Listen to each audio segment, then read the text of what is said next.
একটি শিশু সুস্থ সবলভাবে জন্মাবে কিনা তা অনেক অংশই নির্ভর করে মায়ের জীবনযাত্রার উপর। তাই গর্ভ অবস্থায় কোন কাজটি করা যাবে, কোন কাজটি করা যাবে না, সেই বিষয় নিয়ে 9টি পয়েন্টে ব্যাখ্যা করব।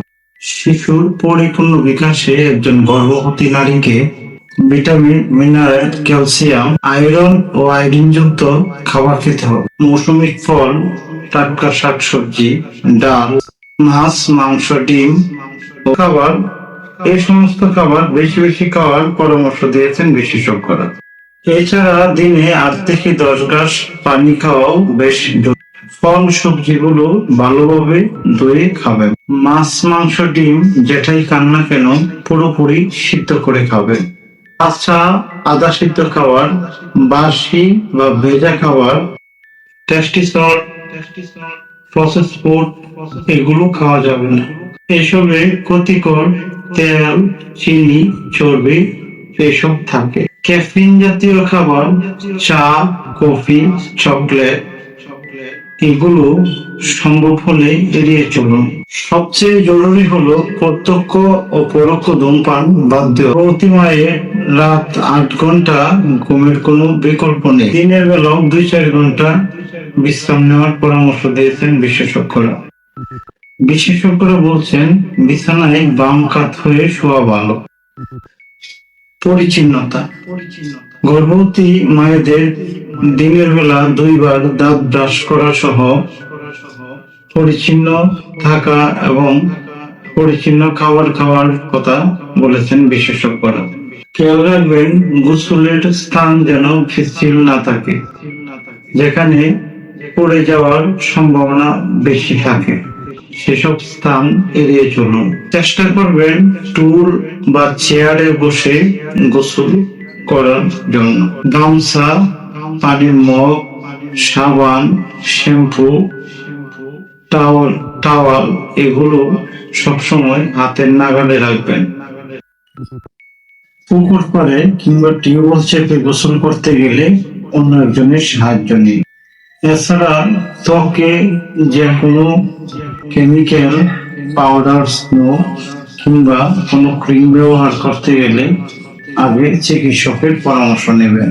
পোশাক, গর্ভবতী মায়েদের সবসময় ঢিলেঢালা, আরামদায়ক ও স্বাভাবিক চলাচল করার মতো পোশাক পরতে হবে। যেন পোশাক পরতে গেলে নিচ থেকে পেটে চাপ না লাগে। তবে কোনো অবস্থায় উঁচু হিল কিংবা স্লিম কাটে এরকম জুতা পরা যাবে না। পায়ের মাপ অনুযায়ী আরামদায়ক এবং সঠিক ভালো মানের জুতা ব্যবহার করুন।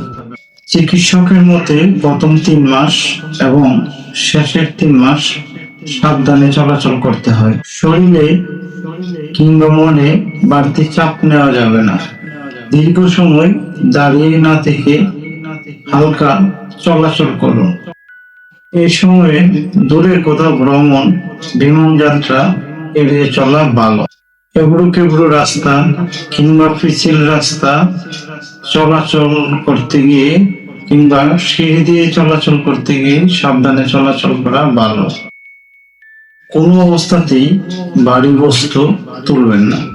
এ সময় অসুস্থ ব্যক্তি সংস্পর্শ এড়িয়ে চলতে হবে। আপনি যদি বাচ্চা নেওয়ার পরিকল্পনা করে থাকেন তাহলে মেডিকেল চিকিৎসককে আপনার পূর্ণাঙ্গ ইতিহাস জানাবেন।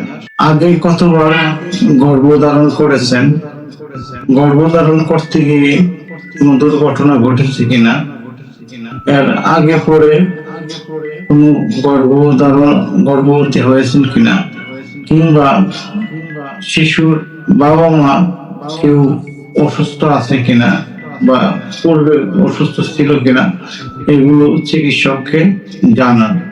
এই সমস্ত বিষয় চিকিৎসককে জানালে চিকিৎসক টিকা, টেস্ট কিংবা ওষুধ বুঝে শুনে লিখবেন। গর্ভবতী মায়েদের হরমোনের পরিবর্তন আসায় তাদের নানান মানসিক চাপ সৃষ্টি হয়। এই সময় তারা শিশুর ভবিষ্যৎ এবং গর্ভকালীন পরিবর্তন এবং গর্ভকালীন চাপ বিষয়ে আবেগ ও অতিরিক্ত মানসিক চিন্তায় নেমে পড়েন। কারণে মানসিক চাপ, হীনমন্যতা ও হতাশায় শিশু গর্ভবতী ভোগেন। এই সময় অধিকাংশ গর্ভবতী নারী ধ্যান কিংবা ধর্মকাজে লিপ্ত হয়ে নিজের মনকে সুস্থ রাখার চেষ্টা করেন। এছাড়াও বই পড়ে, ভালো সিনেমা দেখে সময় কাটাতে পারেন। মন খারাপ হলে কোথাও একা বসে থাকবেন না। এ সময় পরিবার, বন্ধু বান্ধবের সাথে হাসি খুশি ভাবে সময় কাটান।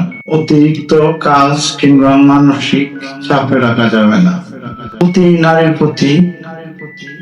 নারীর স্বামী কিংবা আত্মীয় স্বজনরা সহানুভূতি এবং সবসময় পাশে থাকার পরামর্শ দিয়েছেন চিকিৎসকরা।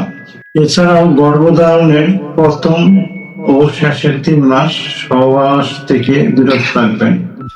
চিকিৎসকের পরামর্শ অনুযায়ী শিশু গর্ভধারণের কিছুদিন পর বাইরের শব্দ এবং মায়ের অনুভূতি বুঝতে পারেন। এই সময় বাবা মা দুজনেরই উচিত হবে শিশুর সাথে কথা বলা, গল্প করা। গর্ভকালীন সময় চেষ্টা করুন ডিভাইসের, যেরকম মোবাইল, ল্যাপটপ ও অন্যান্য ইলেকট্রনিক্স ডিভাইসের ব্যবহার কমানো। বিশেষ করে উচ্চ শব্দযুক্ত এড়িয়ে চলা ভালো। আপনার বাড়িতে কিংবা আপনার বাড়ির আশপাশে কোথাও যদি পোষা প্রাণীর খামার থাকে, তাহলে সেই সমস্ত পোষা প্রাণীদের পরিষ্কার পরিচ্ছন্নতা নিশ্চিত করতে হবে এবং সেই সমস্ত প্রাণীদের সরাসরি সংস্পর্শ এড়িয়ে চলা নিরাপদ মনে করেন ব্রিটেনের স্বাস্থ্য গবেষকরা।